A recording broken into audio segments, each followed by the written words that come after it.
Well, we're coming to your city. Gonna play our guitars and sing you a country song. We'll all be flying higher than a jetliner. And if you want a little bang in your yin yang, come along. Welcome aboard to the Golf Club at Eagle Point Studios. Brought to you by the great folks at Andy Moore Honda. Wilmington, Jim Coyle with you as always. Dustin Schutte back in his saddle as well. How are you, sir? Well, I didn't get any snow down where I am, but it is still cold. So I cannot complain. I'm doing well. How are you? Well, the snow was gone quickly. Actually, yesterday when walked out, it's like it had rained. It was gone quickly enough, but it was a very unusual little burst there. Man, yeah. Oh, well, it's come and gone at least, but it's been an odd April. It's kind of winter's just like hanging on, man. I'm like, somebody kick that thing in the teeth. Let's go. Yeah, it just won't go away, man. I'm ready for every day to be in the 70s so we can get the sticks out and constantly be on the golf course. Yeah, that's the life. But just be able to walk outside would be nice and not freeze. Lots going on. Rule changes in the NFL. Some rule changes in college football. The Pacers get a win. The Colts are down. Let's see. They've got to find a left tackle who they're going to go with, I think it looks like. So Matt Taylor's going to be on with us. Chris Denari will be on with us later as well. Yesterday, we had the opportunity to talk to Benny Sander, Director of Basketball Operations from Indiana. We will be having more guys on here pretty soon. Dane Fife will be on soon. We just got to get all that stuff scheduled, and but it's going to be a different age, but lots of offers going out for Indiana as well. Dustin is on the recruiting side. Doesn't stop, man. I think there was another offer that went out yesterday. Trying to get over to my page, but they're recruiting. The roster's filled now, but man, they are heading towards the future. Oh, I don't want to miss out on Grace Berger. Grace Berger is, and this kind of, all right. Grace Berger was a top 13 finalist for, where is she? I'm going to make sure I have it exactly right. But here's the funny thing is she's a top 13 finalist who get to come back to compete for the team of a top 12 team. What the hell's that? You bring 13 back so you can cut one person? Yeah, that doesn't make sense. What the hell? She's a finalist for the 2021 USA Women's America Cup team. One of 13 finalists. The finalists will return for a training camp that will begin on June 1st, and the official 12-member roster will be named prior to the team's departure. What the hell? So basically, it sounds like she's on the team regardless because they're going to have a reserve because I'm thinking injury, COVID. But yeah, when you brought that up, that's what I was thinking. It doesn't make sense to have a one-person tryout, basically. Why even do that, though? Just make it done. Yeah. That's the stupidest thing I've ever seen. Right. But congratulations to Grace Berger. Yeah, there's one person that's going to be competing for an official spot on the roster, whereas another person's probably going to be, like you said, if somebody gets injured or contacts COVID-19 or something like that, she'll probably be the somebody will be the replacement. But just kind of interesting that they don't just make it a 13-person.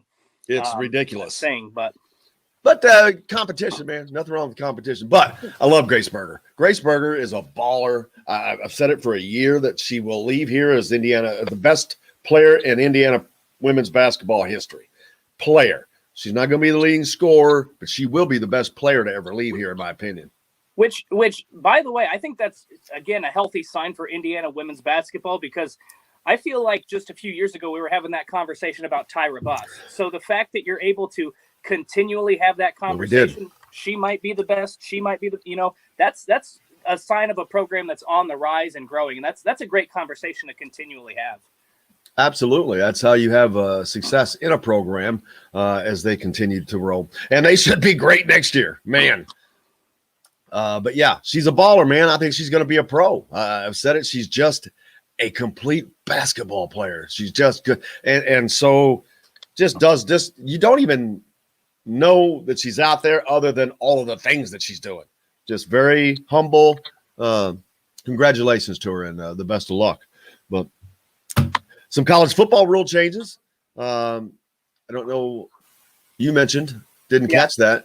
Yeah, I haven't had a chance. There's going to be some sort of changes, and this came out late last night, so I apologize. I haven't had a chance to read it, but it had something to do with, I believe, the way they're going to have fall camp, and I think it has, again, something to do with concussions and minimizing that. And we talked with Matt Taylor about this last week. The NFL saw a decrease, a significant percentage decrease in the number of concussions, the number of long-term injuries, players out last season. And I'm guessing that kind of translated over into college football as well, because remember, these kids didn't practice 15 practices in the spring. They had a limited fall camp. So my guess is it's going to be something to do with, minimizing the number of hours players are on the field, a number of contact practices or something along those lines. I have no idea just yet. I'll know by the end of the day because I will get around to reading that, and I'm sure we'll have a story on it on SaturdayTradition.com. That's a shameless plug. But no, it's not. Let her out there, man. That's why you're here. But that would be my guess as to what the rule changes are going to be. It's probably more health and player safety and health as opposed to anything else. Yeah, and don't forget there has already been a change to the overtime rules for this year. Yes, which. I agree with this rule. Under the proposal, teams will be required to run for a 2-point conversion after a touchdown when a game reaches a second overtime. I don't know why it took them so long. It's like, just get to it. It's like that. But yeah, it just moves it up. You should not see ever see another 7 overtime game in the history of college football. You say that, but yeah. I mean, you can't rule anything out with the way the college rules are, but I'm going to guess there's going to be almost a 0% chance. At some point, I think we're going to get down to like a shootout, like you see in hockey or soccer. At some point, now I'm not saying this is going to happen next year, but I'm guessing in the next 10 to 15 years, you'll see something where if it reaches 3 or 4 overtimes, there's going to be a field goal kicking contest, basically. Well, already right now, teams will run alternating 2-point possessions. Once it reaches the third overtime, it already has switched to alternating 2-point possessions. Right. So basically, that is a shootout. Yeah, it's just a one-time play. You got one play. So yeah, that's new and unique right there. Right. That's in football. Yeah, that's one play. That's a kind of a wow. Kind of unique. Yeah, I kind of like it. A little shootout action. But takes a while to get everything in place, but I think what they're trying to do is see more of what you saw last year in that Penn State Indiana game. They want more teams to try to go for the win in that first overtime period instead of just settling for the field goal. Now, obviously, some coaches are going to be happy, to take their chances on that one play, hope their defense gets a stop and their offense can score. But again, you look at some of these teams like Indiana last season. I mean, they knew they had basically nothing to lose. They hadn't been picked to win that game. They still had their full season ahead of them to get a top 10 win. I think that the push is to get more teams to say, you know what, we're going for 2 if we score to try to win this thing. And that way you'll basically start to see a lot more single overtime games than you do anything else. Other changes, committee members supported the team area being permanently extended to the 20-yard line. That's currently at the 30. And unsportsmanlike tactics in an editorial change to the rules book, video board, and lighting system operators cannot create any distraction that obstructs play, which other than music, I don't know what the hell they could do there. Here's one. I have one for you. Have you ever watched a Minnesota game when an opposing team is kicking? I don't know which direction the end zone is in, but on their scoreboard, on their Jumbotron, they flash a giant gopher that's staring at the kicker right in the face every time he kicks a field goal. So I'm guessing that they won't be able to do that anymore. I don't know if that's exactly the rule, but I'm guessing it's going to be something like that where you just have to have a standard screen of like the play or something. Last year, wasn't there there was somebody who put up a scoreboard, a bunch of yellow lines. Yes. I remember that. Yes. I remember that. So yeah, that one was one. So that. But the feigning injuries, the slowing down the teams that are running the high octane offense and no huddle offense. That topic has been thoroughly debated in recent years, of course, by the committee. Most of the discussions center around teams using the tactic to fake an injury to slow those teams down. The Rules Committee is proposing a framework to allow a school or conference to request a post-game video review about questionable. Oh, you kidding me? So they're going to go back after the game and look at it and say, oh. This is an easy fix to me. I have one of two suggestions to change this rule, and it's either the player who is injured has to sit out the rest of that possession, or they have to sit out the rest of the quarter. Make it one of those two things, and you'll stop it immediately. Yeah. Or at least severely decrease the number of false injuries you're going to see, because a lot of times I go with the possession. Yeah. Yeah. I mean, a full possession. If a player is out and he can't step back on the field, that full possession, coaches are going to rethink what they need to do. Yeah, it's going to be difficult to see how they can manage all that. But that's just some college football changes coming up. Glad to see you guys over here on the board already. Chris, let's see. Did you see Woodson went to the Knicks game last night? All hugs from players. Did. Yeah. And I sent out a tweet that said, for the kids that don't know who Mike Woodson is, funny. Sure, a lot of people in the NBA know who he is, but they'll get to know him. Jesse's up and on. That's pretty awesome. Forrest, obviously, Woody is a very, very respected man. Yeah, I mean, you saw last night the jersey sign on the middle of the floor, Julius Randle. That carries. You think that doesn't carry weight? Right. Lots of weight. You think that was not on Sports Center? Yeah. So absolutely. Tim, Julius Randle after a 40-point game. So very nice. So yeah, good times for them as Ali Petberg is a great leader on the floor. Boy, that one came out of nowhere, Jesse. She is, and they'll have a great team next year. I'm looking forward to that. Looking forward to getting through the spring. We still have college soccer and Indiana now entering the tournament. Can they win a national championship with this team? This was definitely a national championship team before Spencer Glass went down. I mean, not to say that they were guaranteed. No one's guaranteed, because I think they should have won They definitely should have won 2 years ago. A miscue cost them a title then.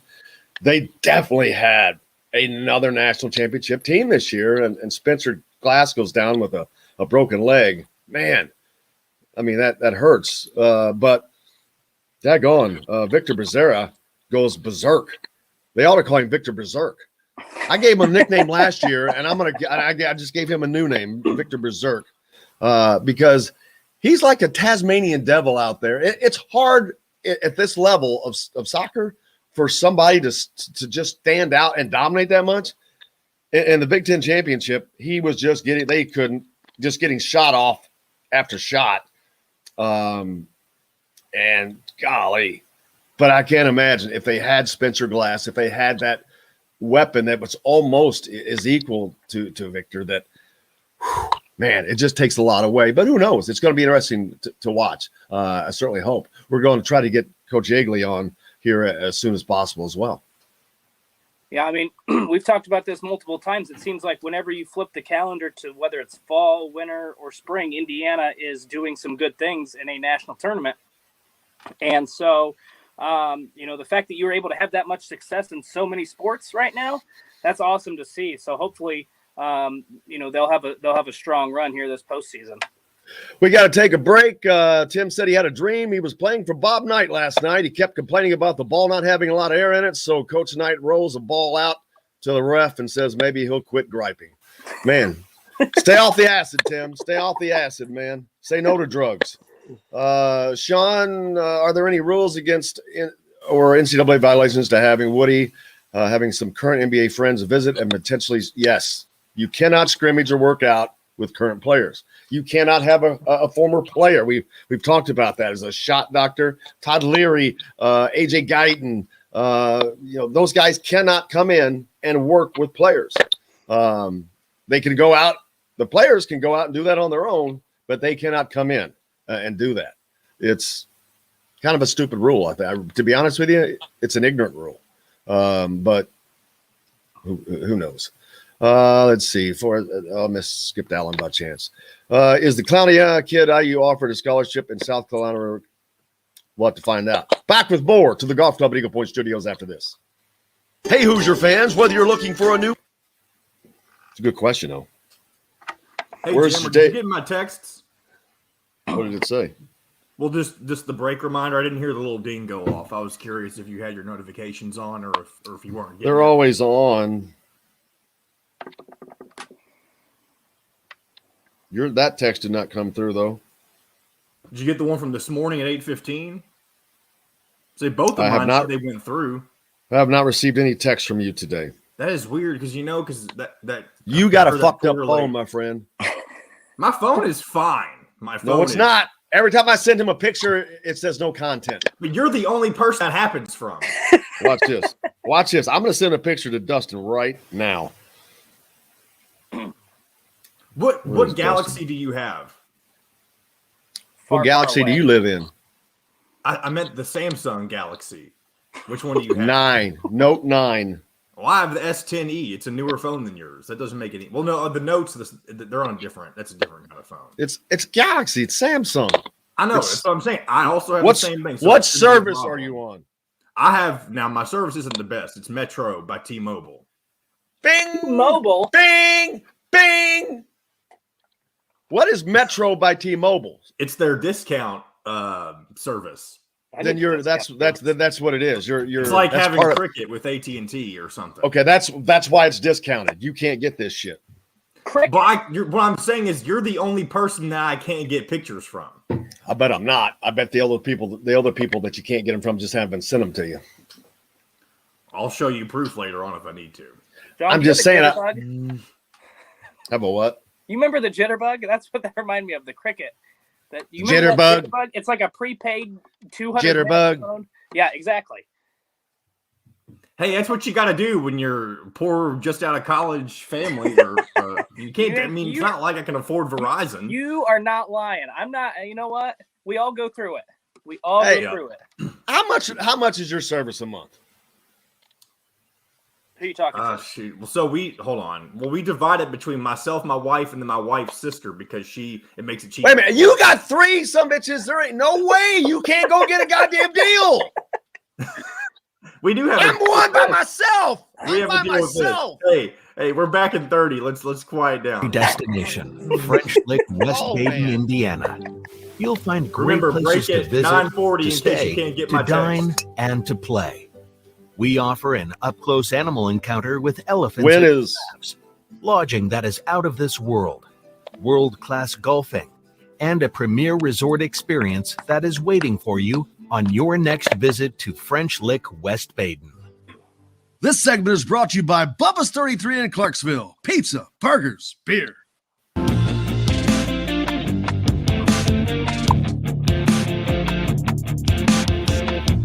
Welcome back to the Golf Club at Eagle Point Studios on this Thursday. Dustin Schutte with me, as always, from Saturday Tradition. Great football coverage. Will you all focus on Southeast, Big Ten, everything? Well, we do. I mean, our site, Saturday Tradition, focuses on the Big Ten primarily, and like you said, primarily football, but we do step into basketball and sometimes baseball, depending. And then we have a stay in your lane, bro. Stay in your lane, baby. And then our other site, the first site that was founded is Saturday Down South, which people might even be more familiar with, and that's all SEC content. So we do. I mean, if there's a big breaking story about Iowa State or Texas or Alabama or something, we typically get that because people are interested. But we typically it's pretty much 95% Big Ten coverage. Let's see what who's not getting ready to talk about? Daggone it. Well, I forgot. Damn. That's a shame. It was something good. I'm sure. I'm certain of it. It was a great topic. But as we move forward, basketball is always going to be the hot topic. but now it's looking to the future. The offers that are continuing to go out for these guys. I'm trying to get back over to that page that has the hot board. Go ahead. Well, yeah, I don't know the specifics about Indiana recruiting right now and what all offers are going out. Oh my God, there's a ton out, to be honest with you.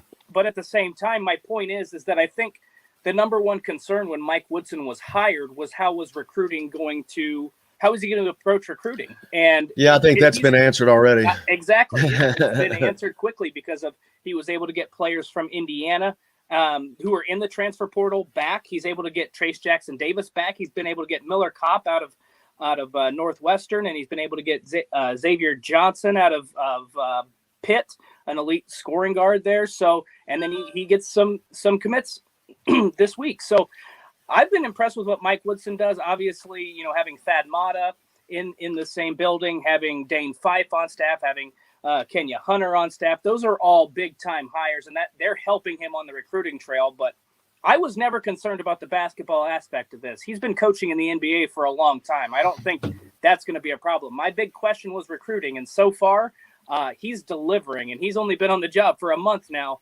And he's already living up to the hype, man. I mean, or exceeding expectations, not living up to the hype, exceeding expectations in that one area that we were all kind of curious about. The funny thing to me is, why was there ever any concern by who would? I'd like to know the people that had concerns about recruiting. I'm like, who the hell had concerns? All right, tell me. When he's been in the NBA for 30 years, and you've never done it before, and with all the different regulations, look at Lovie Smith. Okay, look at Lovie Smith at Illinois. When he was hired, I thought Illinois' recruiting is going to skyrocket because he's an NFL coach. He had success with the Chicago Bears. He's a big name. He has Florida ties. He has Illinois ties. He couldn't recruit anybody from the state of Illinois. He couldn't recruit anybody from the state of Florida. So there's that little bit of not when you're in the professional ranks and you don't have to recruit and you've been doing that your whole life. I think that there's kind of a shock value there.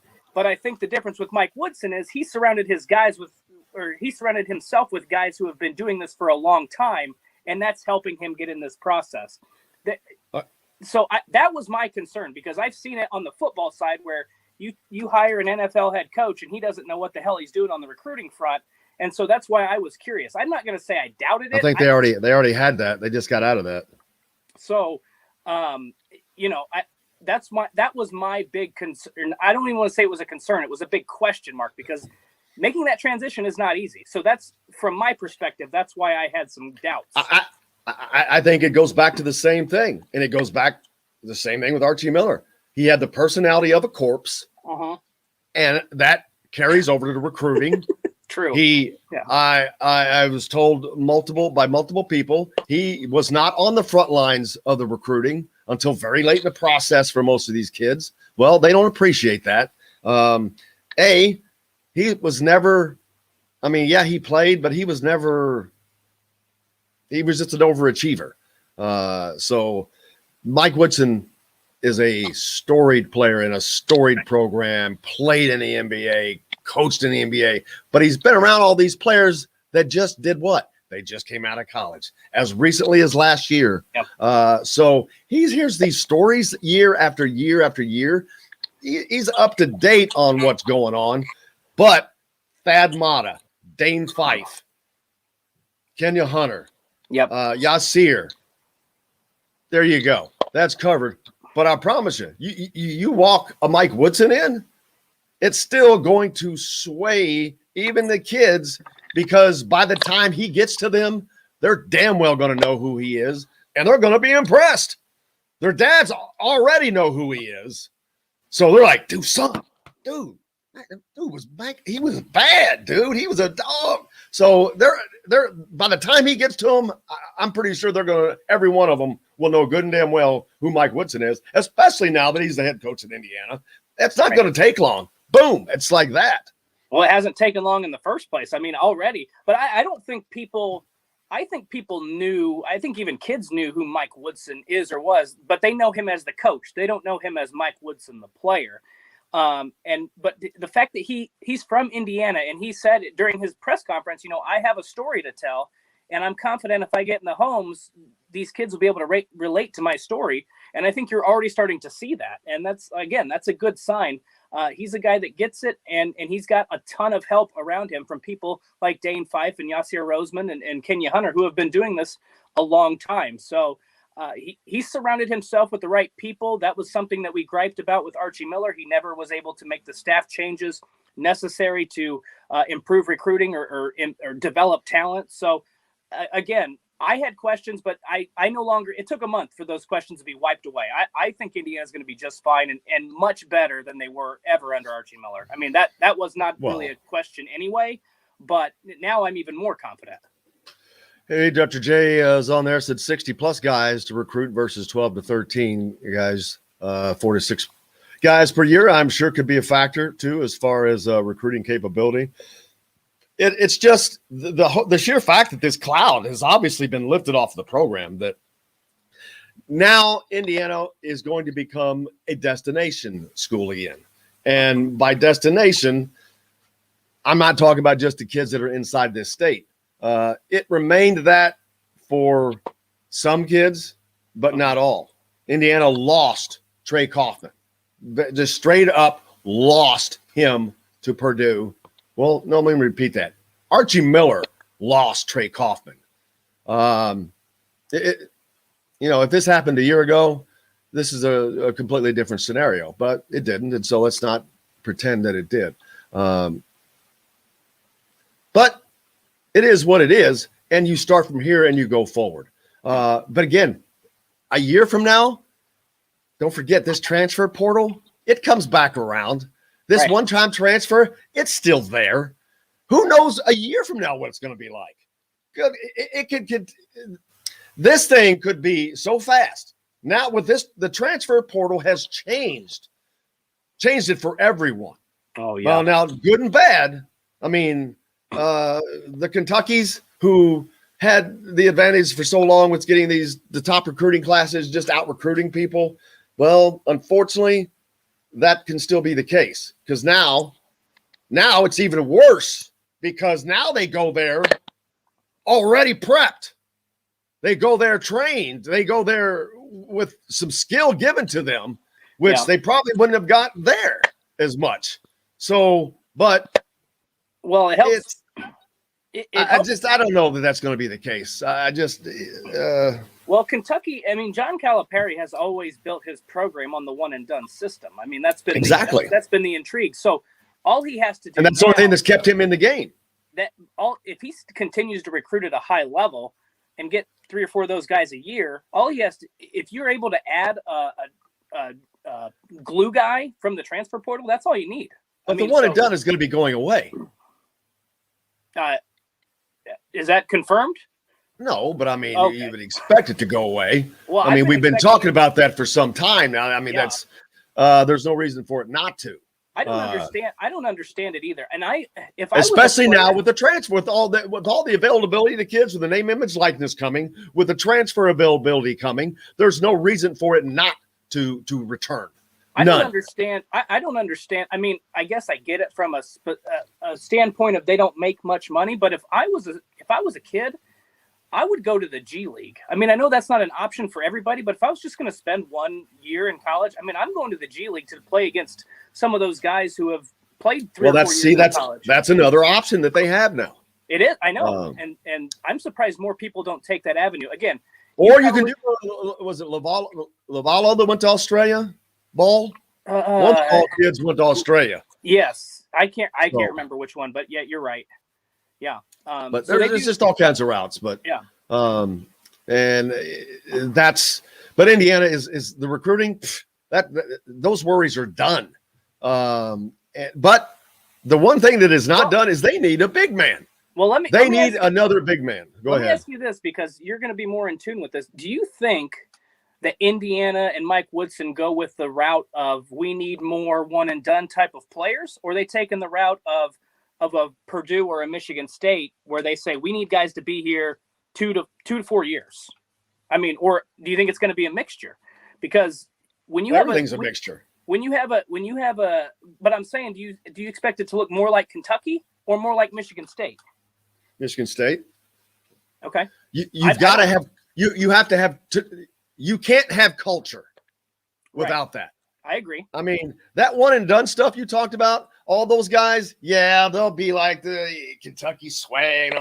There's no culture there. Right. There's truly no culture there. There's no connection to the state, to the school.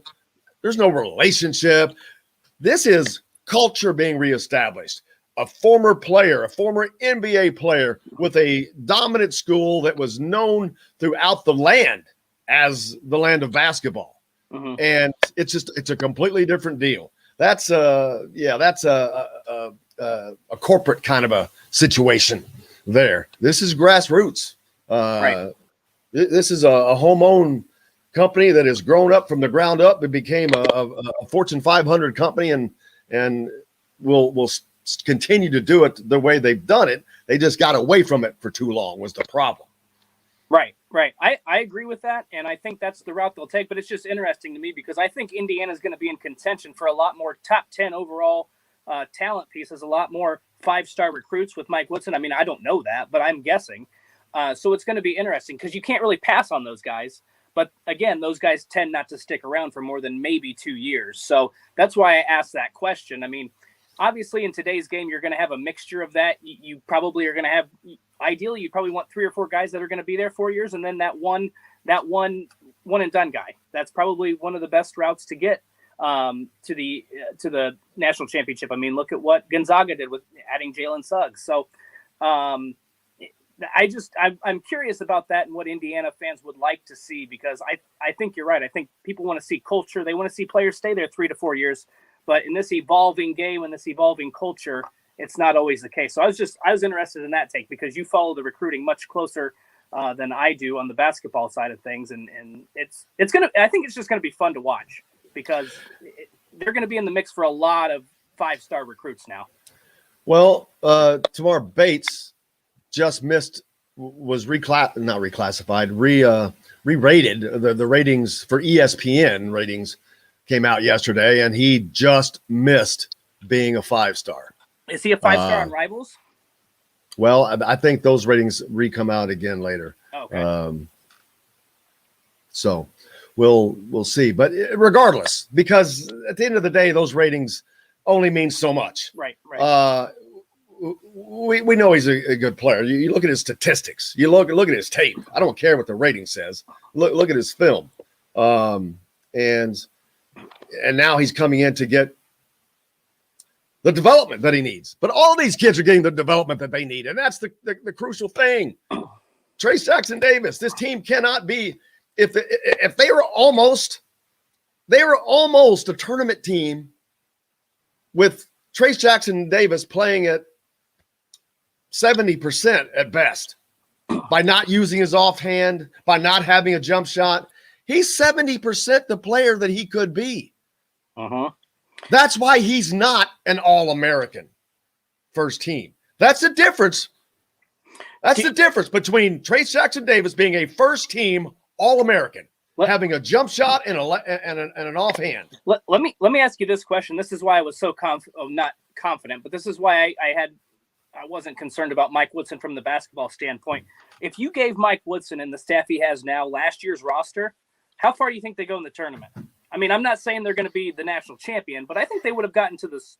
Well, the Big Ten sucked in the tournament, but I think they would have been a contender to get to the Sweet 16 just with the roster they have, right? A contender, but they don't have shooting. That team does not have shooting. You don't now? think they could have developed that? I think that part of the problem is part of that problem, without question. Because those guys were not all that horrible shooting coming here. They weren't that horrible at the free throw line coming here. And I know good and damn well I can go out right now and hit 70%. I don't care if you put fans there. I don't care. It's just I've done it. It's mental. And I think they were at a point to where they couldn't block things out anymore. I agree. They were so strained mentally. And for so many different reasons, they couldn't because it was pathetic. I mean, it was just damn pathetic. The free throw shooting, and I don't even want to talk about it because it takes me back to a place I don't want to be. Everything is happy forward. And moving forward. Yeah, we can move forward. But the question you asked, I don't know. I don't know that the shooters are there. I'll be honest with you. I don't know that because I haven't seen it. Well, but I'm not saying that they're not. I'm not going to disagree with you, but I guess my point being is that you look at some of those games when Indiana's defense played well and how terrible in some of those games. I think back to the last game of the season against Purdue, near the end of the season against Michigan State, how poorly they played. If they would have hit 2 or 3 more 3-pointers, or if they hit a few more free throws in those games, they would have won. And there were half a dozen games like that. So you flip that on the other way, Indiana's in the NCAA tournament, and I think they would have won at least one game. So that was the only point I'm trying to make. I think they could have won 2 games. Could have. Yeah, I think so too. We'll see. Forrest since Fanside Daily. Forrest, let's let you know that's a trash site. That's no journalist. There's no journalist on that site. Came out with an article on the top 10 coaches for hires. Woody was number 3. Seems about right. I mean, you got Chris Beard of Texas. You got and who knows? He could turn out to be number 1 because if Indiana returns to prominence, that makes it number 1.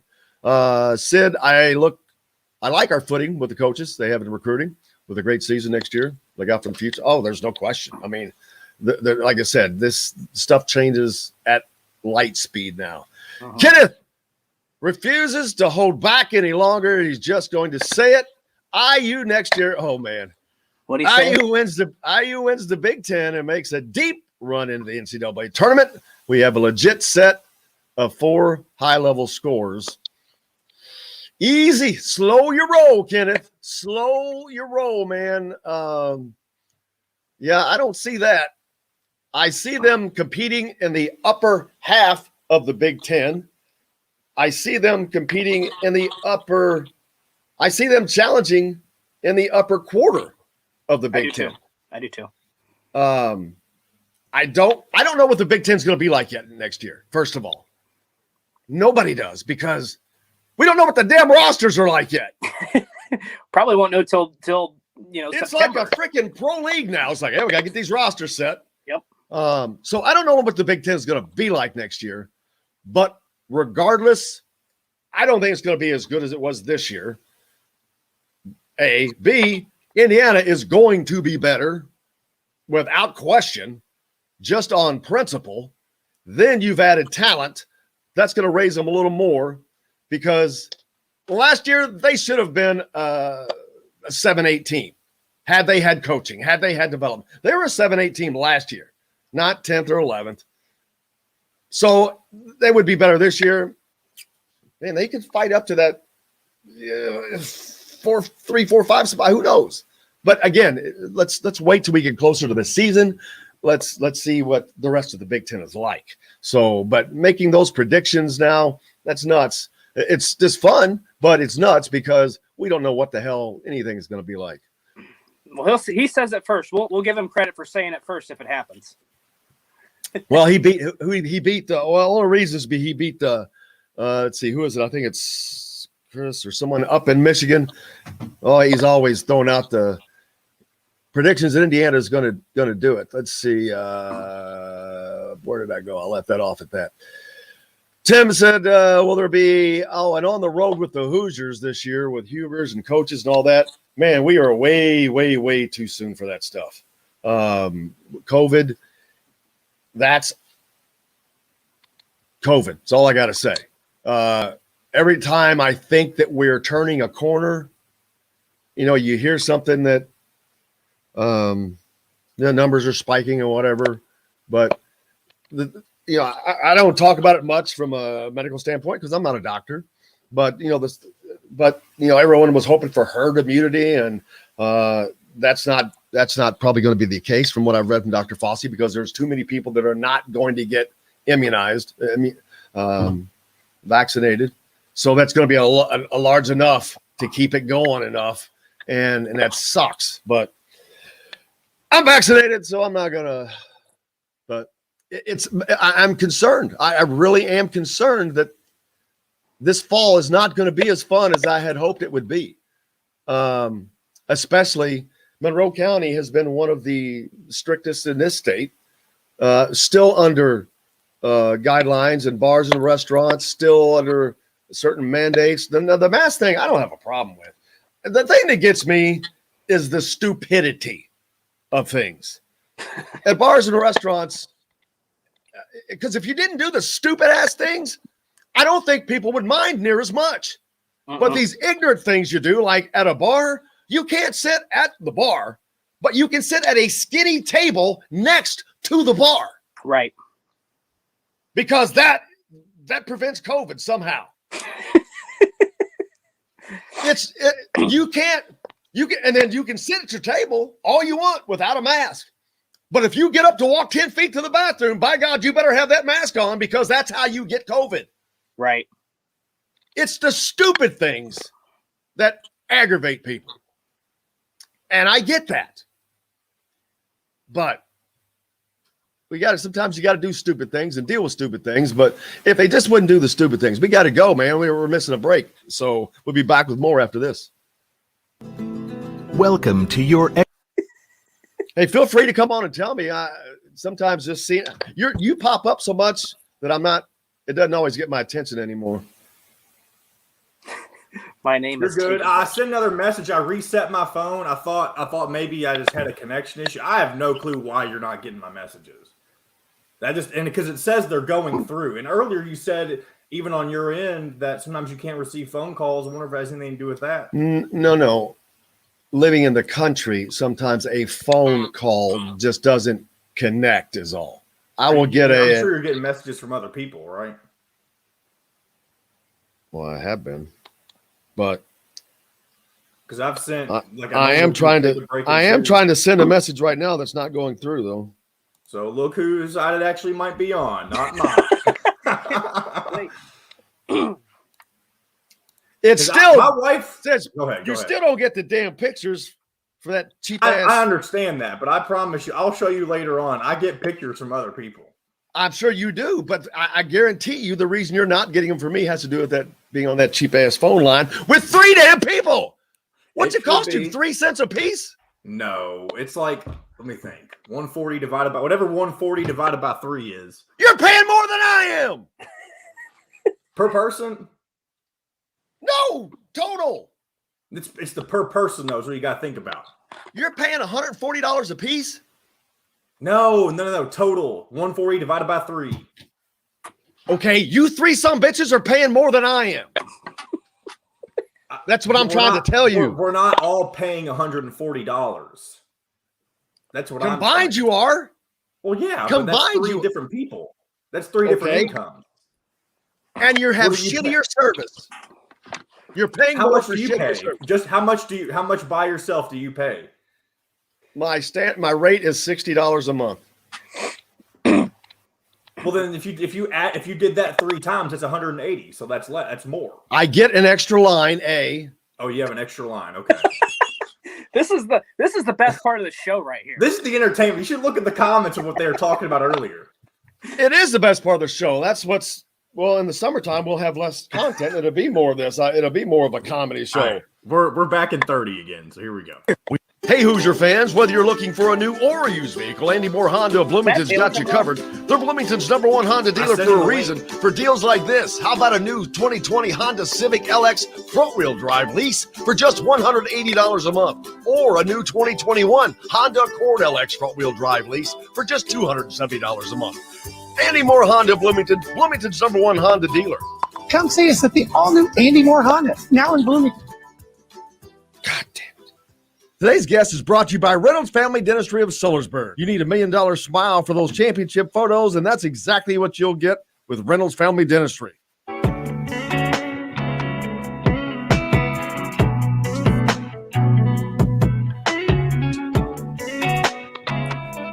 Welcome back to the Cough Club at Eagle Point Studios. Text messages are not working. I just confirmed that. Trying to text Matt Taylor, so I had to email him. Just restarted my phone. Man!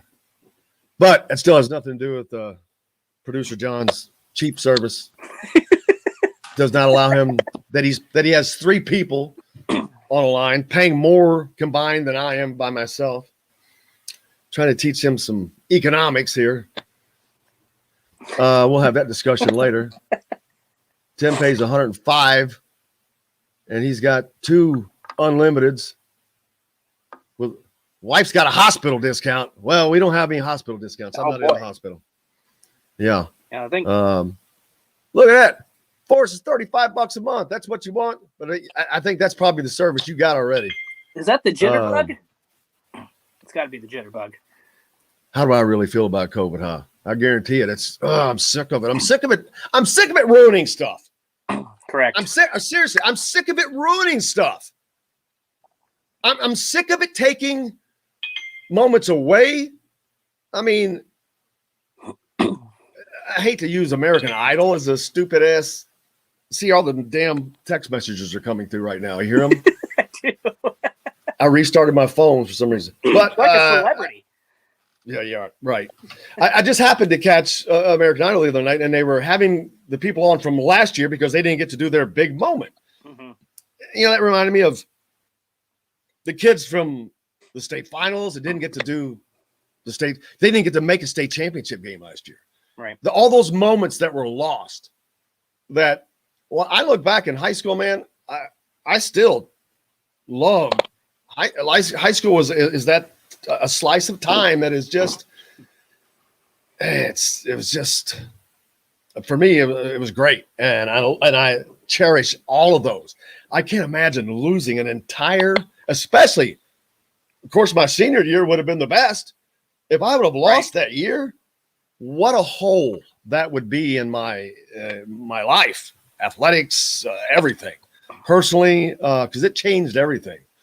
But I hate that those kids are missing out on that. I have a daughter that's a senior in high school, and they've adapted to it fine because it's a different time because they have so much other things to do. We also did not have all of this stuff to keep us busy. Can you imagine if this happened back in the olden days? No, all this that didn't without all of this social media and the access to it. People we'd be killing.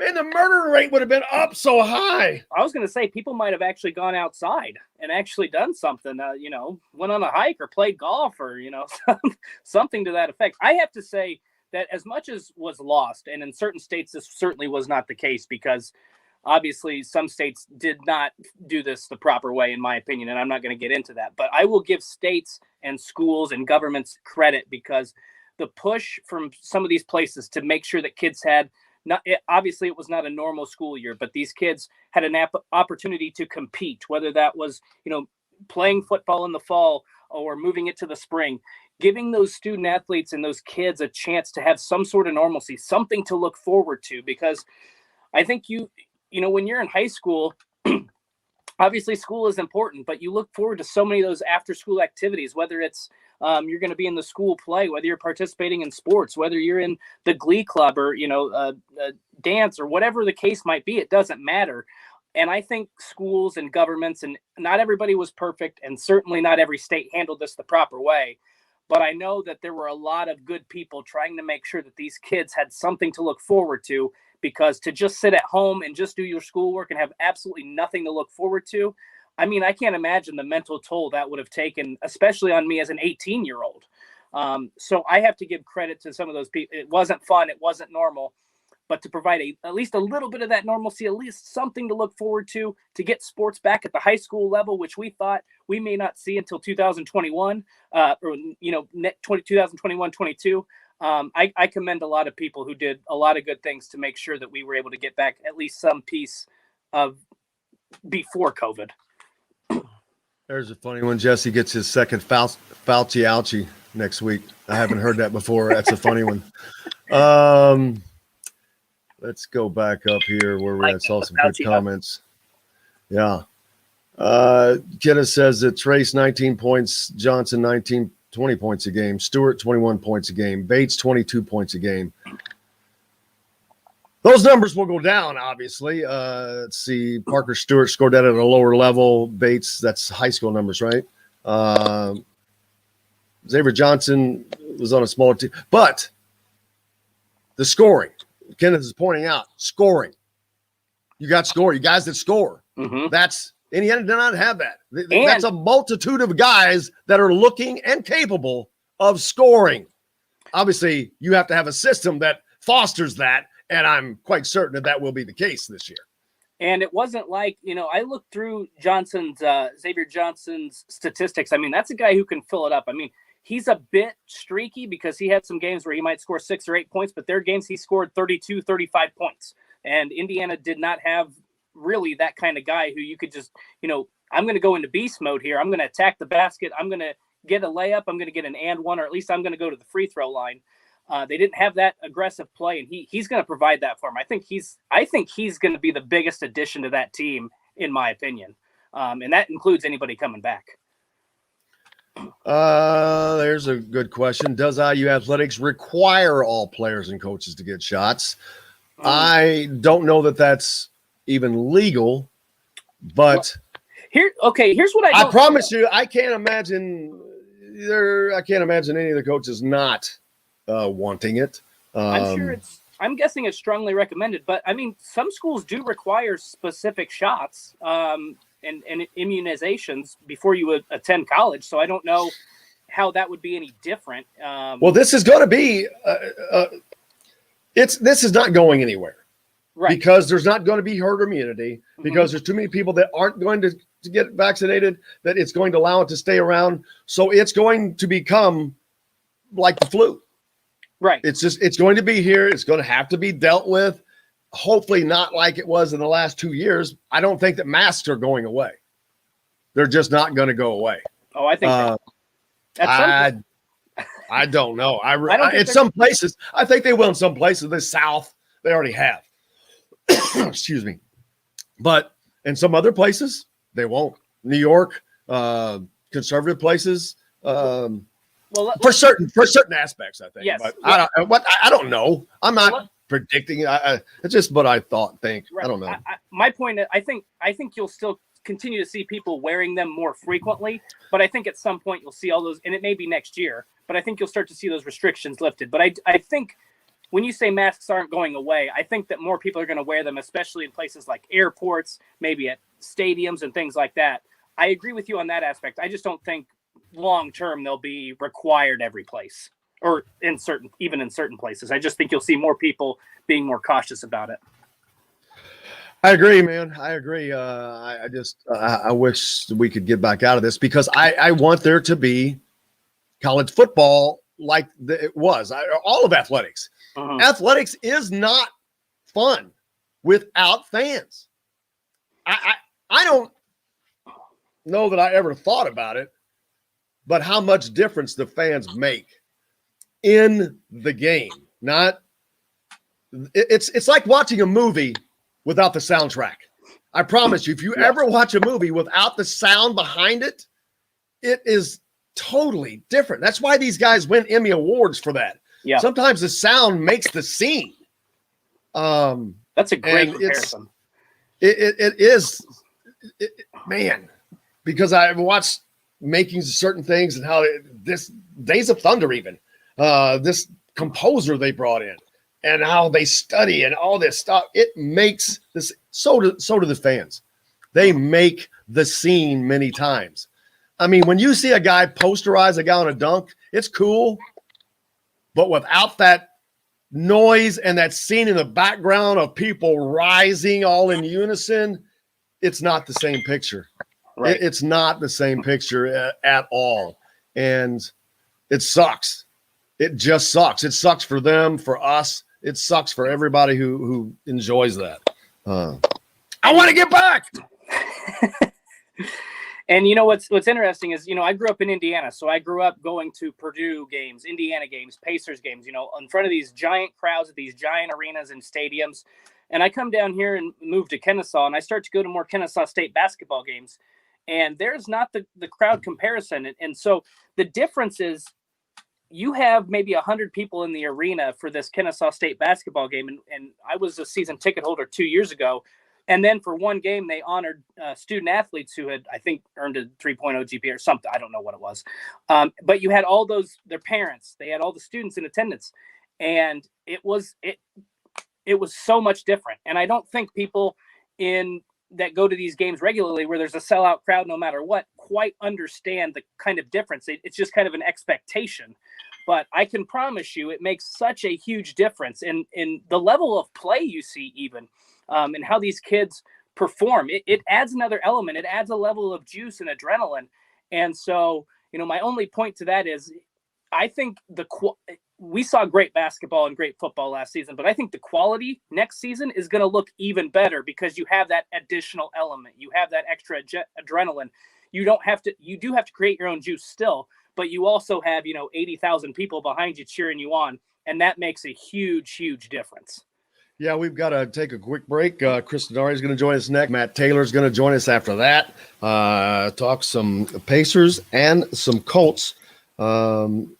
We'll get to that. And for overtime today, I want to talk with you about Indiana's new president.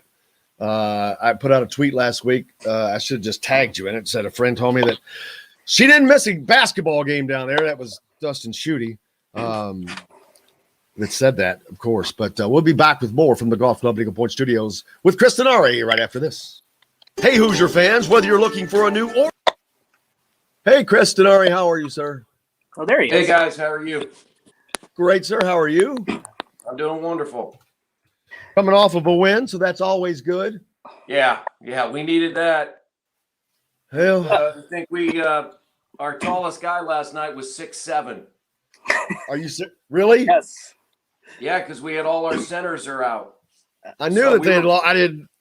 We were playing that World Basketball League. Remember the old 6'5" and under? I think this is comparable to Indiana's 1987 national championship team. No, I wouldn't go that far. They were from a size standpoint. Yeah. Yeah. Daryl Thomas was like the biggest center, guy right? at 6'7", wasn't he? Yeah. 6'7" center. Yeah, I remember that. Chris, I have to say I admired you last night because if I was told I had to fill in for you, I would have just called guys by the number. I have never seen so many complicated names in one game. You had the international roster? Oh, yeah, and it's the first time we've played them. I mean, I'll be honest. If you would have, before the game and even now, put 10 of their pictures up on a screen and said, who are they? I wouldn't have known who they are. I felt the same way. I was like, my gosh, I'd have been like number 11, gives it to number 12. Or, Yeah. That would have been my call of it. If they are better if they have Gilgeous Alexander and Lou Dort. Lou Dort's pretty good. I mean, but they're it was almost, they're like a G League team, I mean, they're younger than most college teams. I mean, I think, they got like 3 19-year-olds, 2 20-year-olds. Gosh. They're damn sure younger than Wisconsin. Yeah. Wisconsin was already older than the Chicago Bulls during the middle of the season. Yeah, that's right. Oh. Hey, that is the craziest. That's one of the craziest stats that I think I've ever heard. What was their average age? Like 22 or 23 at Wisconsin? How much time? No, it was like 24. However much time you need, man. We're coming You can back do it in at 30. 3 minutes, let my dog out. Go right ahead. In Indiana, you'll find great places to visit, to stay, to dine, and to play. We offer an up-close animal encounter with elephants and giraffes, lodging that is out of this world, world-class golfing, and a premier resort experience that is waiting for you on your next visit to French Lick, West Baden. Today's guest is brought to you by Reynolds Family Dentistry of Sillersburg. You need $1 million smile for those championship photos, and that's exactly what you'll get with Reynolds Family Dentistry.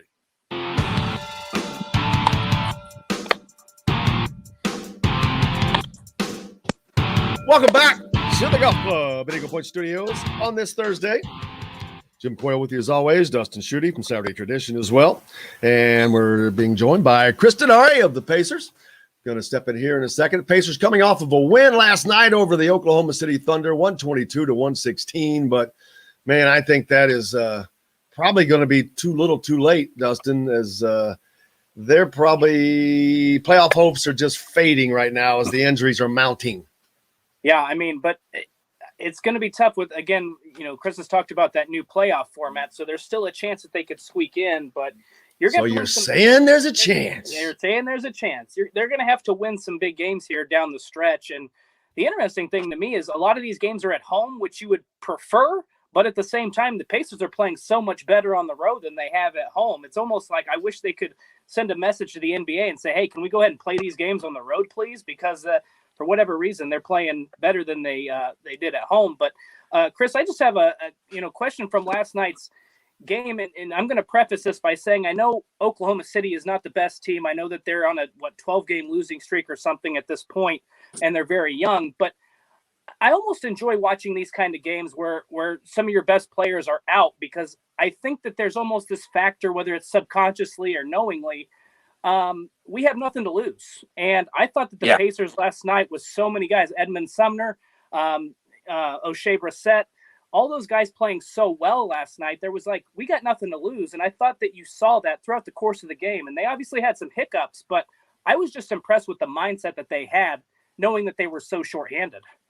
Yeah, and I think the one thing, Dustin, is that you play freer, right? Because one, you're not going to come out.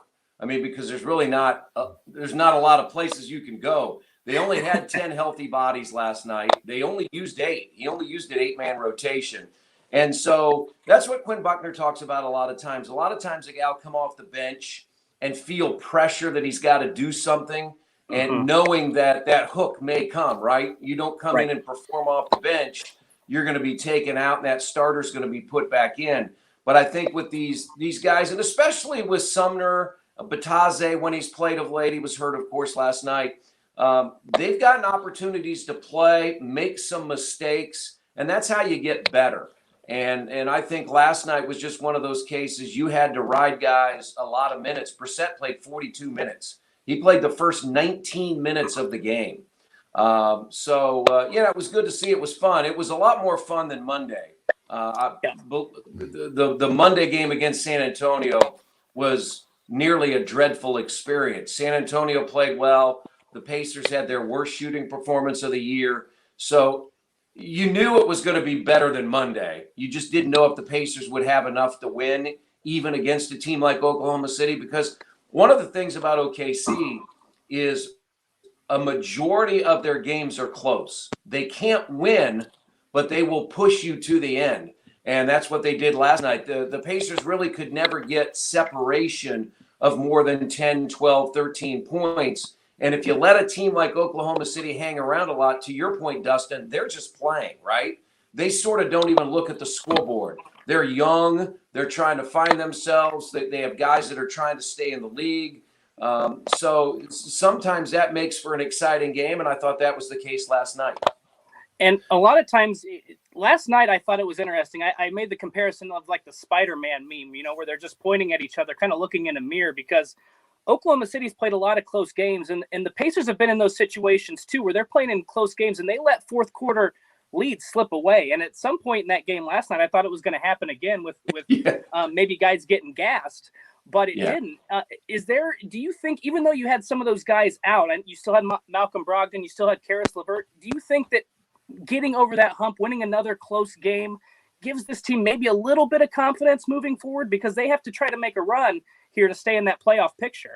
Yeah, I think so. And it was early in the year. They won a lot of those close games, and even to the mid part, they went on the road. I remember and Atlanta's a good team this year. They were down 9, took the lead and had to hold on. So they have done it before. They just got in that stretch, particularly at home, where they would have leads in the fourth quarter and couldn't sustain it. Last night, you're right. It got a little scary. You had a 9-point lead with about 58 seconds to play, and all of a sudden, it was, a 1 or 2 point game. So they've got to find a ways to just be more careful in those situations. Brogdon, who played well last night, sort of had a bonehead play when he was dribbling on the sideline and got up in the air and had nowhere to go. What you would like to do is see him throw it toward the Pacers basket, not throw it back toward the OKC basket where a guy's waiting and immediately hits a three-point shot. So, I mean, hopefully last night is a good sign, but they've still got some tough games ahead. They've got Detroit and Orlando back-to-back Saturday, Sunday, two teams that are not in the playoffs. But then next week they have Portland with Damian Lillard. You have Brooklyn. You still have the Lakers. You still have Philadelphia. So there are a number of difficult games in this stretch. You're going to have to win some of those if you want to continue to move up in the standings. Yeah, Chris, as I sit here and look at it, even with all this negative that we've talked about, the Pacers that hurt by injuries and all that, they're still right there for that eighth spot, battling with the Heat, the Hornets, and then the Wizards below them, and who've been on a tear. They've won 8 of 10 of their last 10 games. So, man, you got to watch out for a team like that. But the fact that they're right there, there's two things. You've got opportunity for guys who haven't played as much to either show their wares or to step up. So they're still right there and have a great shot at making the playoffs. But it's going to take a hell of an effort by these young guys. Yeah, and the team to watch, I think, coming from the back of the pack is Washington. As you said, Jim, they've won 8 of 10. They've got an all-star backcourt in Russell Westbrook and Bradley Beal. The Pacers still have to play them twice. So that will be interesting to see. And I still think what's going to happen at the end of the year, I know there have been, Luka Doncic and Mark Cuban, talk, I don't know why there's this play-in. I think the play-in is going to be fascinating, honestly. And, 7's going to play 8. The winner's automatically in. 8 then waits to play the winner of 9 and 10. And then whoever wins that game gets the 8th and final spot in the playoffs. I just think it will add something to the start of the postseason. We've always had first round best of 7 series. That's the first part of the playoffs, and that will continue. But I just think that first week where you have 4 games, 2 in the East and 2 in the West, it puts a lot of pressure on teams, and I think that's good. Some people have complained, Luka Doncic said, well, we've played all year to maybe be eliminated in 1 game. Well, then finish 6th. Don't finish 7th, 8th, 9th, or 10th, right? It's pretty simple. So I think it's going to be fascinating. That appears where the Pacers are going to be if they hold on right now, because it's going to be really tough to get up to 6th. They're going to have to do something extraordinary to get to 6th. But if you could get to 7th or 8th, you at least then have 2 shots to get in the playoffs, because you can lose the first game and win the second. If you finish 9th or 10th, you've got to win twice to make the postseason. Makes it tough. You say you're off till Saturday, it looks like. So that's you got. This is the only time the rest of the year that the team has 2 days off between games, because when Saturday hits, it's another back-to-back Saturday, Sunday. And then, every other day. And that's just the way the schedule is. So the team has today off. They'll practice tomorrow. This is also, and I know people will say, well, gee, they're professional athletes. This is the first time since I believe March the 10th, where this team has had 5 consecutive days at home and with 3 games at home. If you remember, because we've talked because of March Madness, they would play on the road, come back, play a home game on a Wednesday, leave on the road, come back, play a home game. So I think it's good for this team just to be home around family. A number of these guys have kids. They're human beings. I mean, they're family people just like we are. So hopefully this is a good week just to do that, to have more of a semblance of normalcy. And Dustin, to your point, I don't know. Maybe that's a reason why they haven't been as good at home this year. I don't know. But it's just been odd. They were the last team of the Eastern Conference to reach double-figure wins last night at home.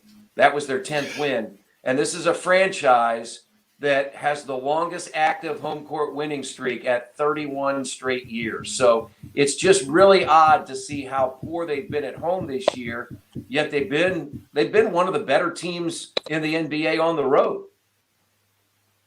One last thing before we get out of here, or let you go, is Slick Leonard. He passed away, and I know his funeral was yesterday, and just again, just one of the all-time greats, one of the greats ever of this state as far as basketball, athletics goes, importance-wise. He's just, man, I just can't get over all the Slick Leonardisms. There are just too many of them. Yeah, I was very privileged yesterday to be able to go to the viewing at the funeral home, and then I was invited. It was a private funeral, and I was able to go and spent time with his family, talked to Nancy.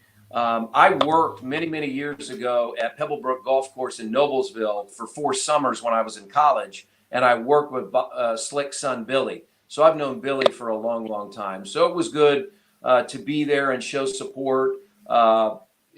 People were, flying in from all over the place. Larry Bird was there yesterday. My partner, Quinn Buckner, was there during the day. Peter Dinwiddie and Dan Burke. Some people might not know who they were. Dan Burke, longtime assistant coach with the Pacers, now in Philadelphia with Doc Rivers. Peter Dinwiddie, longtime front office member with the Pacers, now with the 76ers. Both of those gentlemen flew in for the funeral. I know that meant a lot to the family, and there were a lot of great stories. George McGinnis talked yesterday, Darnell Hillman, Bob Nedelicki, a number of the family members. So it was a way to salute just a wonderful man and somebody who's meant so much to our state, so much to the Pacers, so much to IU. It was a tough day, but a gratifying day because we were able to celebrate Slick's life. Absolutely. A great man, and certainly missed every day. But, man, he will never be forgotten. Chris, thank you so much as always, brother. Right. We appreciate you. Hope you get a win on Saturday. All right. Thanks, Jim. Thanks, Dustin. Thank you, sir. The great Chris Denari joining us here on Indiana Sports Beat. We'll be back with Matt Taylor right after this to the Golf Club at Eagle Point Studios. Hey, Hoosier fans, whether you're looking for a new or Slick Leonard, man, that just bothers me. He's just one of those. He's one of my, what do you call the white whales or whatever? He's one that I didn't. I know what you're talking about. Because I grew up in Southern Indiana, I was not aware of Slick as much as I should have been early enough. And man, gee whiz. I hate not being able to. Looks like Mate's here. He is, man. I remember that from his the days at the Fan. Oh, was that his handle? I don't know. Was that Matt? Didn't you go by Mate at one point? Yeah, it's weird if people. It's weird to get Matt or Matthew or that's been going on since high school. So yeah. I know that's either your email or something else, but I didn't know it was a nickname. Yeah, no, I mean, like I said, it's weird for anybody to call me anything different. So I'm just so used to it. What's up, brothers? How you guys doing? I'm good. Same old.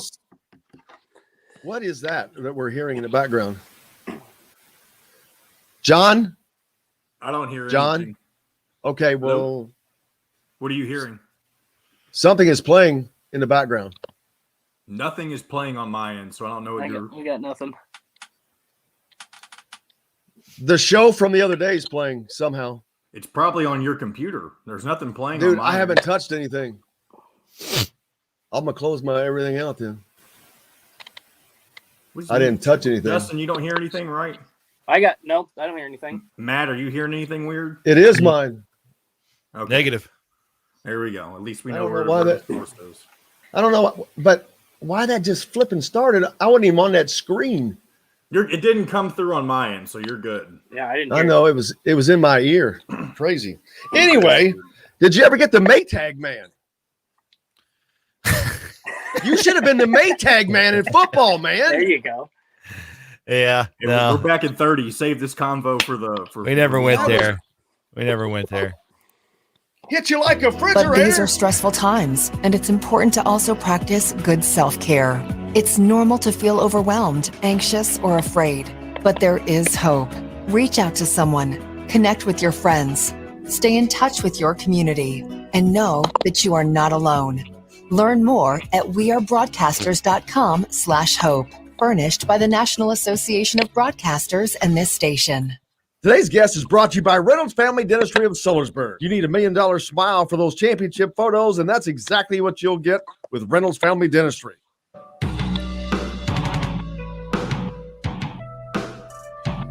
Welcome back to the Golf Club at Eagle Point Studios on this Thursday. Jim Coyle with you, Dustin Schutte from Saturday Tradition, and we're joined by Matt Taylor from the Coats.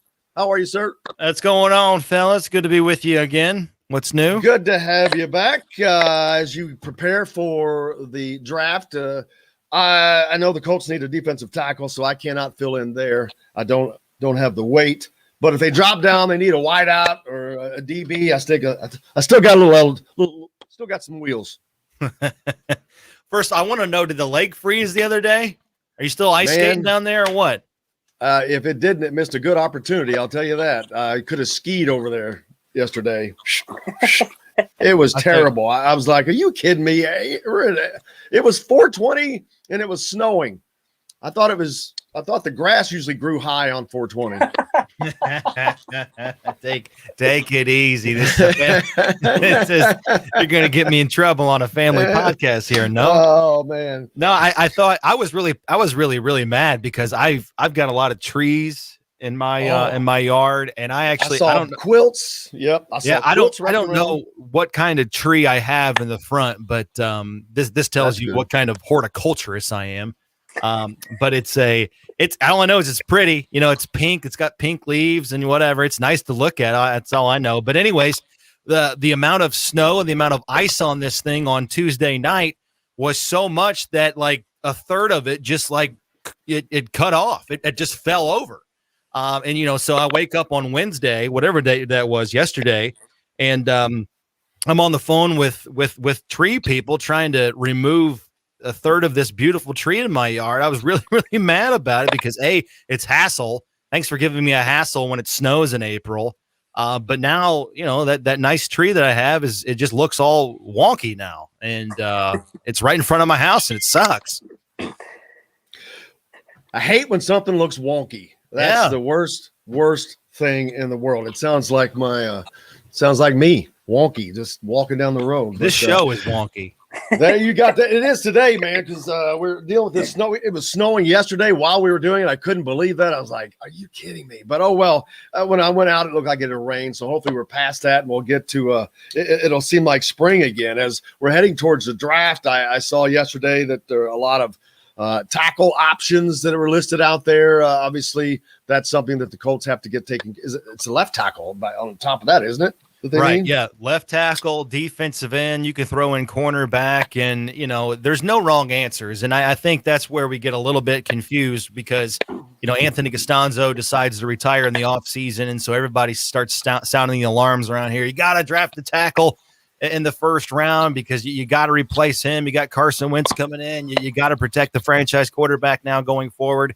That's all true, but here's the thing, you got to stick to your board. You can't just take a tackle for the sake of taking a tackle. Same thing with defensive end. If that guy's not there and your evaluation on a certain player or certain position doesn't match up with where you're picking, in the case of the Colts, 21st overall, you just can't force it. And so it's going to be a really fun draft because, the Colts are a well put together team. They've got a handful of needs just like every other team. So we'll see if they address some of these things. But, the good thing for the Colts is, in terms of tackle, it is a little bit of a luxury based on what they have done in the offseason in free agency and some of the internal options they still have at their disposal. They signed Sam Tevy. They signed Julian Davenport. These guys aren't just a bunch of, they're not chopped liver. These guys have started in the NFL. Tevy started, I think, 14 or 15 games last year. Davenport has started for two different franchises with the Texans and the Dolphins. So worst case scenario, you've got some really good reserve pieces along your offensive line, and no disrespect, but guys who are upgraded, from what you had last year with Chaz Green and LaRaven Clark. So you don't have to force it at tackle. You don't have to do the same thing at defensive end. Although I will say at defensive end, it is a little bit, I don't know what the right word is. It is a little bit perplexing because for the most part, the Colts have been prudent and patient and pretty deliberate in their free agency moves at that position. Danico Autry left the team in free agency. Justin Houston is still out there in free agency. And what they have coming back on the roster right now as we sit here and speak, they don't have a proven player on their roster as of right now that's shown he can go out and get you, 10, 11 sacks in a season. And they're still waiting on guys to come on and develop like Kamoko Toure and Ben Vanagu and some other players. So it is fascinating, but I think the Colts have some flexibility to the point where they can kind of just stick to their board, stay true to their evaluation coming up next Thursday. Matt, this is always difficult to forecast, and obviously we're at the point where things probably change by the hour in terms of coaches and general managers and guys going through their draft boards. But is there any sense that the Colts are going to make any trades, whether that's to trade up in the draft to maybe address some of those needs, or whether they're willing to trade some of those picks to get somebody to come in immediately and help? Because we've talked about on this show, this is a team that if you address some of those concerns could potentially make a deep playoff run, potentially contend for a Super Bowl. Obviously, things change constantly, but do you get any sense that they're looking at potentially trading? I would be shocked if the Colts did not trade. They've traded every single draft that Chris Ballard has been here, and plus going into the draft, they only have 6 picks, and so I would definitely be on the lookout for movement by the Colts, whether that's in the first round or day 2 or day 3. One thing that I'm fairly confident in, I'm not a betting man, so nothing's a sure thing, but I'm fairly confident the Colts will come out of this draft with more than 6 picks. I mean, Chris Ballard, if you look at his history, he's executed 18 trades since his hiring in 2017. In those trades, he's given 11 draft picks, but the Colts have acquired 19 picks in those deals. So that nets him an additional 8 so far since he's been here in 2017. So just last year, if you look at it, he sent a 3rd and a 6th to the Lions to move back 10 spots in the 3rd round, but he also picked up a 5th round pick and a 6th round pick. He traded back with the Patriots in the 6th round to get an additional 6th round pick. And those moves last year netted him guys like Julian Blackmon, Danny Pinter, Desmond Patman, and Jordan Glasgow. All of those guys contributed in some form or fashion in their rookie years last year. So, death, taxes, and Chris Ballard moving back in the draft. Those are some of the things you can count on in this life so far. Yeah, and it's worked out. We'll see how it moves this fall. And then we also have Indiana football. But speaking of Indiana football, Jamar Johnson, Wap Fillier, 2 of the guys in the draft from Indiana. Any sense on their possibilities? I know Jamar Johnson is really highly regarded, and he played safety, did he not? I kind of get him. Yeah, that hybrid kind of. Yeah, okay. So he is actually very, very highly regarded. I've seen some power rankings, if you want to call it that, in terms of player positional rankings, that some have had him as the 2nd best safety in this draft class. Wow. And I know he really, just from a fan perspective, really took advantage of that situation last year. Marcelino Ball suffered an ACL tear, and so Johnson really kind of stepped up on the scene and brought his A game as far as that go. The thing about the going over to WAP, the thing about this wide receiver class, it's so deep. And so in a normal year, in the last 2 years for wide receivers have not been normal because they've been, I call them like the bottomless position group in the last couple of years at wide receiver. It's like going to Golden Corral or like the China buffet. You can go back for seconds, thirds, fourths. I mean, you can get I think in the last couple of draft classes, including this one, I think you can wait to get a wide receiver on day 3 that could play a big role for you as early as next season. So I know WAP's not going to crack the top 10 in terms of wide receivers in this draft class because it is so top heavy and is so deep. But he's going to be a good player in the NFL. I don't know if he's going to get drafted, but you can bet your bottom dollar that he's going to be an undrafted free agent and he's going to be in the league for the next couple of years for sure. Matt, real quickly, you talked about the last couple classes being wide receiver heavy. Do you think that's going to be a trend that continues? Because, in the past, we've always talked about running backs being the key, but the game is shifting to a passing attack. I mean, do you see it? I mean, you talked about a late pick. Tyler Johnson last year with the Buccaneers made some big plays for them last season. Do you think that that's going to continue to trend for the next, 5 to 10 years or so? I do. I think it's here for the foreseeable future. And it's funny, I asked that question to Daniel Jeremiah. I had him on our show last week, actually. He's kind of like the lead dog for NFL Network as far as, their draft analysts. And he said there's a couple of things that have contributed to it. It's guys now playing 7-on-7 year round. They're throwing, they're catching all year long. Spread offenses in high school and college, and those things are starting to trickle up to the NFL, whereas 10, 15 years ago, if you look around central Indiana, a lot of teams were running the I formation and the option or the wing tee. Now everybody around here is so sophisticated. They're running no huddle and spread stuff. So I think it's just it's adding to guys' early development at that position. And it's going to be so deep. And I think it's one of those things where yearly and, annually in the draft, we see 2 positions, drafted the most. It's wide receivers and corners. And I think that's for a reason. And I think wide receivers are here to stay now, maybe not as deep as the last couple of draft classes, but I think now on a perennial basis, you're going to see wide receivers be one of the more deep classes position wise in each draft class. Matt, I can't thank you enough for joining us, brother. Look forward to doing it again next week. All right, guys. Be good. Appreciate you. Have a good one. Dustin, let's see. We got to wrap it up for the radio side. I want to talk about the former president of Kennesaw that now is at Indiana. But I want to thank, of course, Dustin, as well as Chris Denari, Matt Taylor as well. But most importantly, thank you guys for listening. Make sure if you're listening on the ref in Evansville, you stay tuned for Dan Agursky coming up next. And if you want to stick around for the rest, you can follow us on Twitter or on YouTube at Indiana Sports Beat Radio for the overtime period.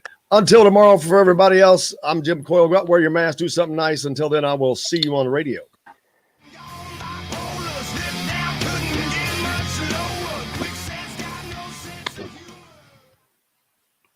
Clear. All righty. The former president where you are is now the president at Indiana. I wanted to talk about that real quick because you had mentioned that, and a lot of the people probably don't know. But, we just finished up Indiana had Michael McRobbie as a president, who I just thought of as this stuffy foreigner who was going to come in and turn this heathen of sports den into whatever it was he was going to do. Meanwhile, wrecking a lot of, I don't want to say wreck stuff, but anyway, I looked at Louisville. Neely Bendapudi came in there as president. And just like it was a very similar situation. I was like kind of jealous. I'm like, hey, look at that. They got a president who understands academics and that side of it. But also athletics is a huge part of a university, especially when you're a successful one. Indiana is one of that in multiple categories in the Big Ten. So you have to leverage that. And if you don't, it shows a lack of understanding. But anyway, she seems to be that the new president seems to be that type. Your familiarity. Yeah. And I'm not, as accustomed to somebody who might have worked at Kennesaw State with her, but I can tell you that President Witten at Kennesaw State, and you look at Kennesaw State from an athletic standpoint, and you say, well, this is a smaller school. Yes, but Kennesaw State, in terms of the number of student population, is the third largest in the state of Georgia. I think I have that correct. They might be maybe number 2 now, but it's the third largest university from the academic standpoint. And when COVID hit, Kennesaw State was a testing site. It's been a vaccine site. So she's done a number of things outside the athletics.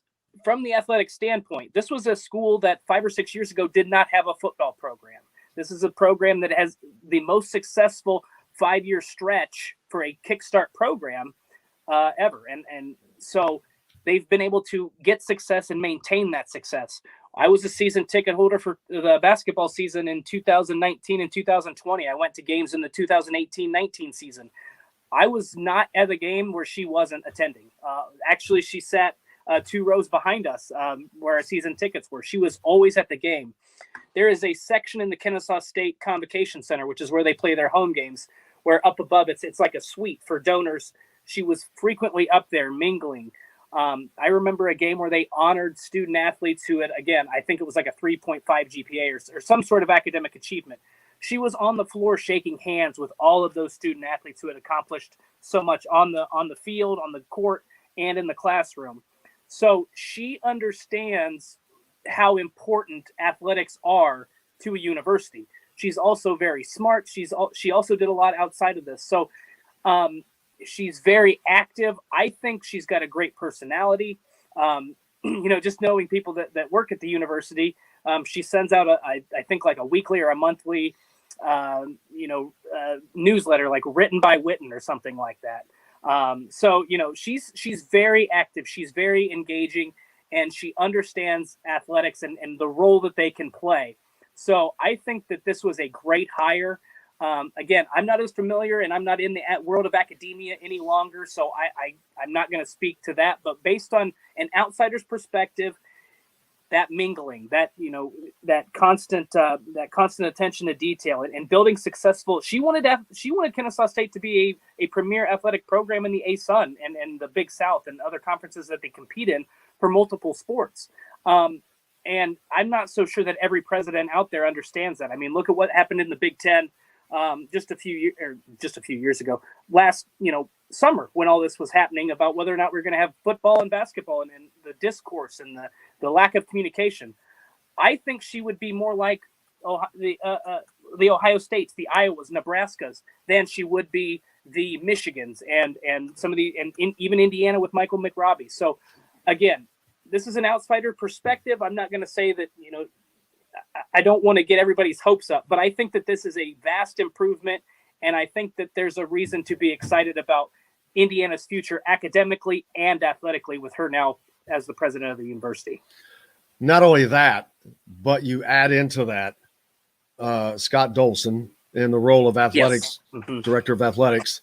And I think he has already shown that he is quite capable in that role. Yes. Much more capable than the previous predecessor as well. So again, Indiana stepping up. So to follow on what you just said, yes, and I've been saying it, Indiana, I think, is on the precipice of uncharted ground in athletics success as a whole. You talk about the 5 big programs. It's men's, women's basketball, football, baseball, men's soccer.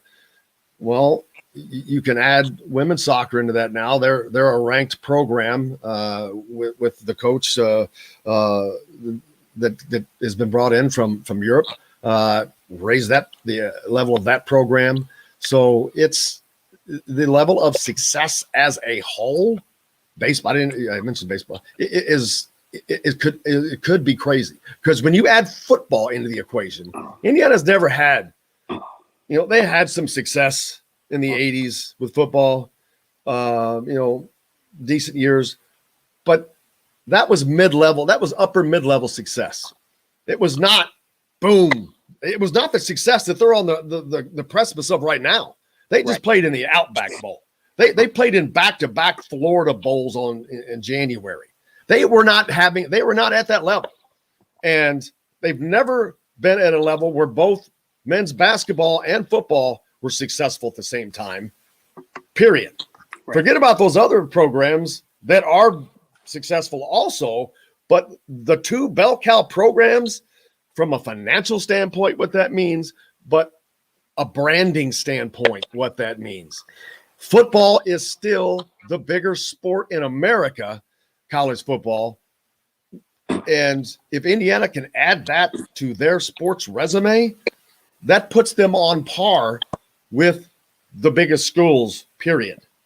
Well, they're redefining success. I think that previously, if you would have said Indiana went to back-to-back bowl games, it didn't matter what the bowl games were. The fact that they won 6 games, that was good enough. And now Tom Allen is saying that's not good enough. We want to compete for Big Ten championships. We now believe we can compete for Big Ten championships.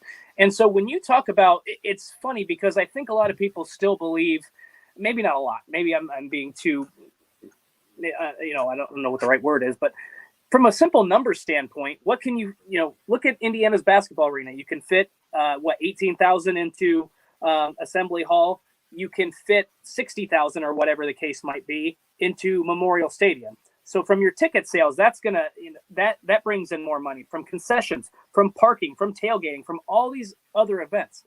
That's why having a successful football program, even if it's like I said, I don't think Indiana year after year is going to be the number 1 or number 2 team in the Big Ten East. I don't think that that's going to happen. I think that Penn State, Michigan, and Ohio State are still the prominent, but that's not to say Indiana can't be a team like what we saw last year with Northwestern.